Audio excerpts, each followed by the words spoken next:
Hi, welcome to NPA teaching. Today we are going to discuss an inverse function. An inverse of a function, or we can also say that it is an anti-function, is defined as a function which can reverse into another function. If f is a function from x to y, then an inverse of a function for f is a function in the opposite direction, that is function from y to x, with the property that a round trip return each element to itself. Not every function has an inverse. Those that do are called invertible. An inverse of a function for f denoted by f inverse, that is look like a function f with an exponent of -1 and is pronounced as f inverse. Although the inverse of a function looks like you are raising the function to the -1 power, the inverse of a function does not mean the reciprocal of a function.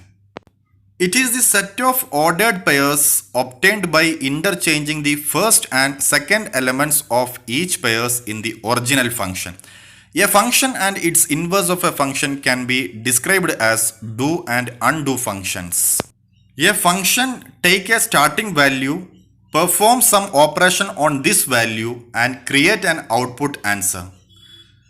The inverse of a function takes the output answer, perform some operation on it and arrive back at the original function's starting value.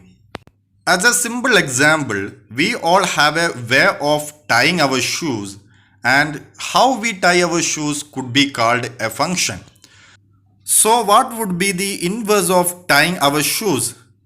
The inverse of function would be untying our shoes, because untying our shoes will undo the original function of tying our shoes.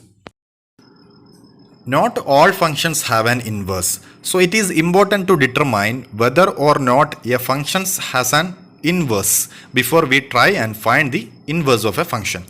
If a function does not have an inverse, then we need to realize the function does not have an inverse, so we do not waste time by trying to find something that does not exist. So how do we know if a function has an inverse or not?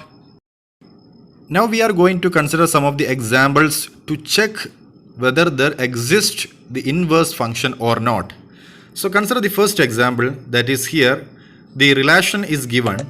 The domain here is 1, 2, 3 and range is 4. So of course this is a many to one function. Now let us take its inverse. Now by taking the inverse, range will become the domain and domain will become the range. So the inverse of a function here, clearly this is a relation, but it does not represent a function because the element of the domain does not have a unique image in range. So this many to one function does not have an inverse of a function. Consider the another example of a relation. So here the domain is 1, 2, 3 and range is A, B and C. So of course it is a one-to-one onto function. Now take its inverse. So the inverse of a function is also represent, again it is a function because it is also one-to-one function. So one-to-one functions have an inverse of a function, because in this function and its inverse we have the element of a domain have the unique image in the range. So one-to-one onto function have its inverse. Now consider the another example of a relation. So here the domain and range is given. Domain is 1, 2, 3 and range is A, B. And look at here. In this case it is a many to one function and at the same time it is a into function, because one element of range, that is say C, is not an image of any element of domain. So in this case this function is a into function. Now take its inverse of a relation. This inverse does not represent a function because the element C of range is not an associated to any element of domain. So this is not a function. So in the case of a many to one into function, there will not be any inverse function. Consider the another relation.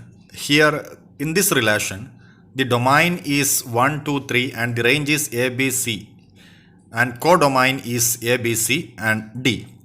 Of course, it is a one-to-one into function because one of the element in the range does not have any image in domain. So it is a into function. So now take its a inverse function. In this inverse of a function, it does not represent a function because one of the element of the range does not have any unique image in domain. So in this case, the inverse of a function does not exist because it is not a function. Thus, we can say that in the original function f of x and inverse function f inverse is given here. So the domain of the original function becomes the range of the inverse function and the range of original function becomes the domain of inverse function. Now we are considering this example, and in this example the domain is A, B, C and the range is 1, 2, 3. Now take its inverse. The domain of the original function becomes inverse function and the range of original function become the domain of inverse function. And this is the one-to-one function and its inverse function is also showing a one-to-one function. So one-to-one functions have the inverse of a function.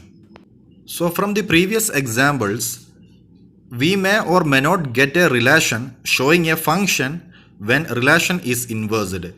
The function from A to B is one-to-one onto, then inverse of a function from B to A exists. That means we can conclude that the inverse of a function exists only if the function is one-to-one onto function.